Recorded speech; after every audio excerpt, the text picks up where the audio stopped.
Here's some business advice that's blindingly obvious once you know it. The most persuasive, the most likable entrepreneurs and business owners almost always use stories, metaphors, analogies to get their point across. What you might not realize is that buried within those stories, analogies, metaphors, more often than not, they are harnessing the power of association. So what's that?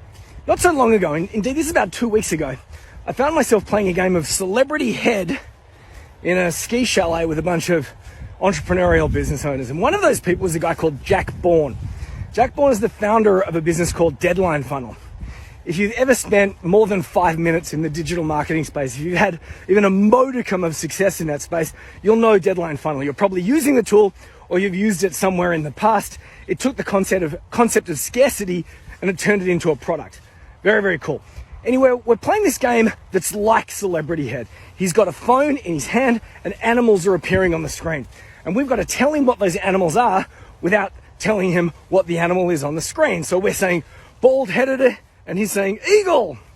And then we might say something Dundee and he says crocodile. Then the next animal comes up and there's this moment of silence. We all look at it. And then suddenly I blurt out chlamydia. That's what I yell at. And there's this moment where I feel a little bit awkward and a little bit embarrassed in this room full of people. But without missing a beat, he says koala. And that is because Australians know this, the rest of the world might not, but a lot of koalas have chlamydia. It's a serious problem. Anyway, I see the animal, I yell at chlamydia, he says koala, we all laugh and the game moves on. So in that story just then, I used the power of association in 3 different ways.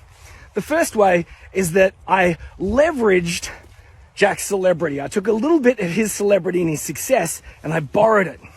I borrowed his celebrity and success and I attached it to me by simply telling a story where I was in the same room of someone that runs a software as a service company that's very, very successful.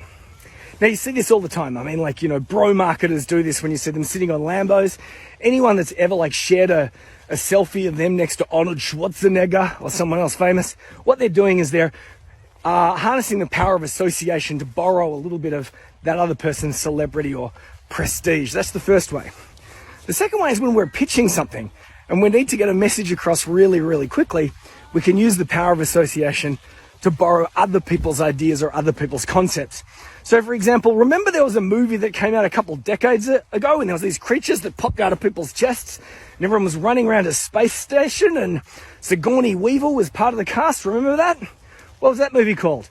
Well, when that was pitched to Hollywood, it was pitched as Jaws in space. Yes, of course, I'm talking about Aliens, which became the first in the franchise. But it was not all that stuff involving, the guy, the android, and all these other different interesting characters. It was Jaws in space.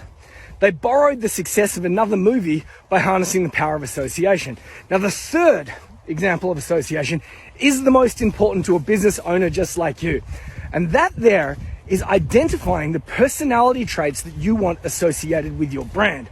Because if you do not decide what personality traits you want associated with your brand, the industry will decide for you.